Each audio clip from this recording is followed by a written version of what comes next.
I got a chance to watch it live, and honestly, man, when you look at Vandy as a team, like they're players, and then you look at Carolina as you're like the team in black will get beat by 4 touchdowns today because they don't.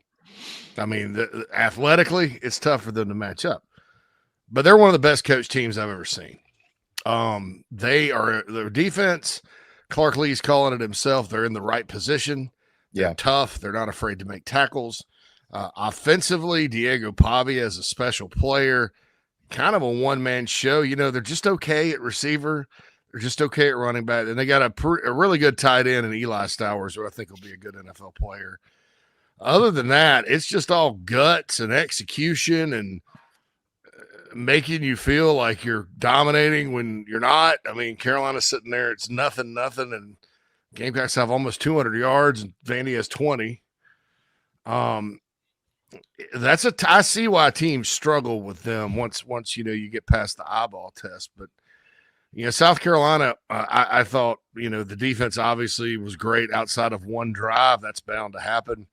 And I thought the offense played well the first half. It's just kind of frustrating. You had some drive killing plays or whatever, but second half it was all about Rocket Sanders. And the offensive line, I think, really started to play their game. If you watch the screen crab pass that kind of sealed it, Rashawn Lee and Torricelli Simpkins both get out in front. Rashawn Lee obliterates his guy. Torricelli missed and then kept running down the field and ended up knocking a guy out of the way so Sanders could cut back and ultimately score. So I thought after kind of a weird start for the O-line, they had actually played a really good football game when all was said and done. And spread it out to a few receivers. Nick Harbor had 3 catches. Larvadan had 3 catches. Josh Simon, we mentioned a lot of who's going to get drafted.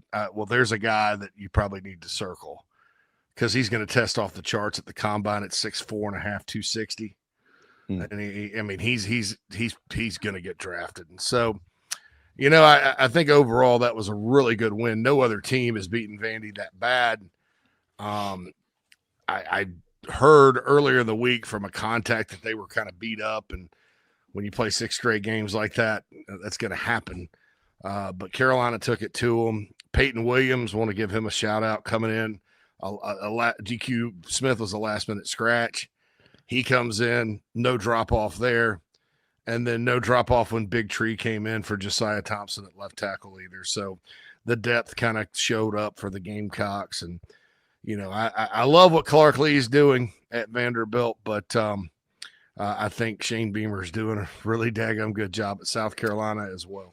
The country is taking notice. I mean, the fact that national people, not just a couple guys on a quote-unquote Gamecock show, are talking about, even though it's a long shot, that Carolina could be in the playoff hunt. If this was the 14 playoff that it's about to be in 2 years, then Carolina would be sitting pretty. Mm-hmm. But as of right now, it's going to take a lot of different things. Brad Crawford did a great kind of analysis, of what would have to happen. And, we love the South Carolina Education Lottery, right? I mean, you might have as good odds buying some tickets to have all those 10 things happen. But nevertheless, just to be in the discussion of all this. We do the Fab Five every Thursday, and it's fun, right? It's a little more fun for Jamie because he's winning. And we do it, and we hope to win. But I really take a little bit more pride in kind of forecasting the team that we talk about the most. And I'm like Forrest Gump. I'm not a smart man. But when you have an uber dominating defense, things become a lot more predictable. The last 3 weeks, I thought Oklahoma was a game that Carolina was simply a team that Carolina was simply better than. And after the heartbreaking loss to Alabama and the heartbreaking loss to LSU, I thought Carolina was simply due. They conquered, they crushed. The A&M game, I said on this show, if Connor Wigman didn't play at all and they just went with an option quarterback and basically became one-dimensional, they would lose. They didn't. They did. They were crushed. This past game, and I realized Vanderbilt's a great story. Great story. When that line opened up at like 3.5, I was like, you got to be kidding me. Again, not a gambler. Not a gambler, but if I was, cut.com, if one of the apps, if you're in a state that's legal, holy smoke, I would have put a lot on that. I thought, again, option football, which is kind of what they specialize in. One-dimensional option football does not work against a defense this good. That was my assessment.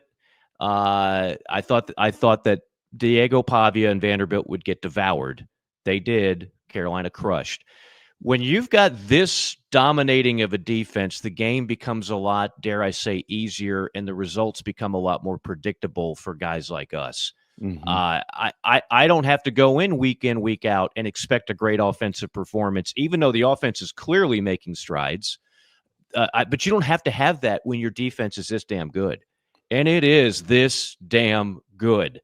So I hope people appreciate what they're looking at with that starting 11 on defense, because it doesn't come around very often.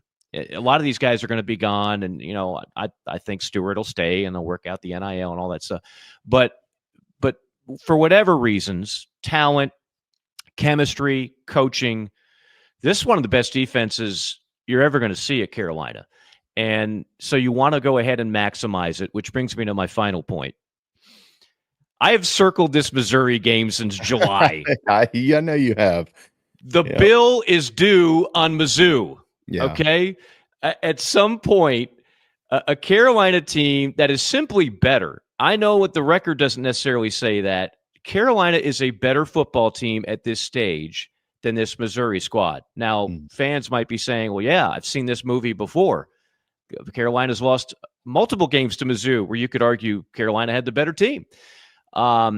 I just think that this is, if you want to go ahead and make another program statement, which I thought A&M was, that's a program building statement. Go ahead and take care of these boys, cook or no cook, just take care of business. You are a better team. You are a defense that should cause them fits again. And the offense, I know there was a fumble there. We won't talk about that. Start limiting more turnovers. And Rocket is who I thought he was when he's healthy, which is a dominating, badass running back. And you're seeing that here lately. So the bill is due on Mizzou is all I can say for this entire week. And I think Carolina is in a great spot to go ahead and put together a hell of a performance on Saturday. Dare I look ahead on a Monday afternoon? Well, and I'll add this too. As good as this defense is, one of the things that's making them even better right now is the fact that they're able to play complementary football. Like, they were so good, but they also had the weight of the season on their shoulders. Once this offense started to kick it into gear, establish an identity, it's allowing them to play, I think, even freer and faster. And they've been unbelievable. But then you look at the offense. Has anybody done crunched any numbers here on what's happened the last 2 weeks? Yes. South Carolina has run for 500 yards in the last 2 games, guys, on 43 carries in each game. Like, there is a clear identity of what they're trying to do. Lenoris Sellers has been phenomenal. He's shaken off probably 6 or 7 or 8 sacks, and that's allowed that number to goose egg and even out a little bit for the OL, and it looks much better. I mean, it's coming to get, and you can get punched in the face quickly. It is the SEC, but right now Carolina is throwing all the haymakers, and y'all are exactly right. The country and the people that actually understand football, not just a bunch of blowhards with a microphone, like people that watch the games and actually see it, they see this and they're like, wow, okay, these guys are really good, and nobody probably would want to play them right now.